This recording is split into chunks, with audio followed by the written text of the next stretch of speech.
Hi everybody, welcome to Ashley Gursky's Field-Based Activity 4 for Education 541, School and Society. My topic that I chose was Trend 7, Expanding Globalization Impacts Knowledge, Competition, People, Values, Ideas, Technology, and Economy across the United States borders. The field-based activity choice that I chose is examine the significance that globalization has on a child's ability to compete for future jobs and to explain how you as a teacher will communicate this phenomenon to your students to prepare them for a life in global knowledge and informational age. My sources are as followed: Globalization and Its Impact on Youth by Jennifer Giddle, KidsNet AU Encyclopedia on Globalization, information from Learning Session 7 by Clint Bourne, and the top 60 jobs that will rock the future. So what is globalization? Globalization is a process of interaction and integration among the people, companies, and governments of different nations, and it's a process driven by international trade and investments that aid or by the information of technology.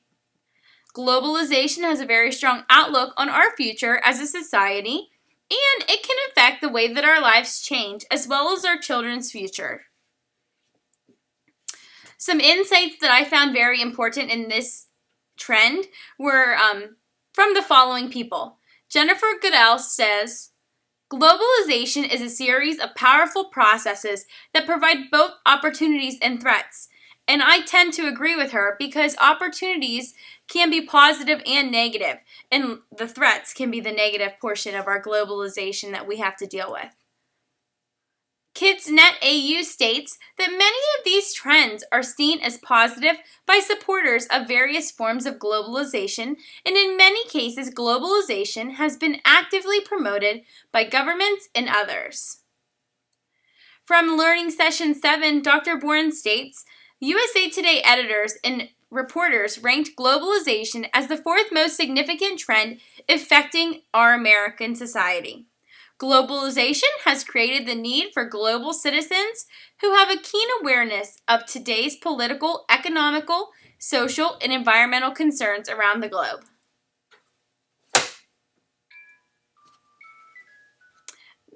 The next portion of my screencast is an interview with Rachel Reardon. What does the word globalization mean to you? She stated that it means that she is able to make connections with real-world things that are going to not only affect our country, but the entire world. She also said while being able to use technology, the internet, and social media, this allows her to communicate with others all around the world. The next question that I asked her was, how will you as a teacher communicate with your students to prepare them on the phenomenon of globalization? She said that she's able to incorporate technology into her everyday use in her classroom, and she's able to add different cultures into her lessons that she's teaching, whether it be reading, science, or social studies. She adds 21st century learning skills into her curriculum. And she did state that she remembers that not all of her students have these occurrences in their home life. So being able to provide these students these examples will allow for understanding of globalization. The next question, what can you do to teach your students how to be a good global citizen? And we discussed what you needed to be a good global citizen before she answered the question. She said that she needs to be sure that she teaches the basic core values of humanity, teach them to take care of their surroundings and the earth, show them different feelings, including empathy and sympathy, because some of our students don't understand what those two mean. She's able to celebrate different holidays that do not go very far into religion, and she's able to take away self-centeredness and show her students how to embrace difference. Next, how will you as a teacher communicate with your students to prepare them on the phenomenon of globalization? Incorporate technology to everyday use, add different cultures into the lessons, add 21st century learning skills into her curriculum. Remember that you do not have to have your occurrences in a home, so provide your students with the examples that will allow for understanding. Does your school teach a foreign language? Would you be opposed to teaching an online program to your students? And she states that our elementary school does not teach a foreign language, although once our students go to middle school and high school, they do offer Spanish and French, and in high school it is a requirement to graduate. She said that she would be willing to work with the teaching of foreign language with an online program because she does have a Spanish background. And one of my last questions to her was, do you believe globalization will have an effect on your second grade students' ability to compete for future jobs? And she believes that this is absolutely true, and it will happen because there are more cultural differences in our world that we do not have control of. A lot of middle class and higher class families may be able to show their students this type of setting in their world of globalization, although lower class families may not get as much exposure. Whenever we looked at the top 60 jobs that will rock the future, we were very surprised that a teacher was not on that list.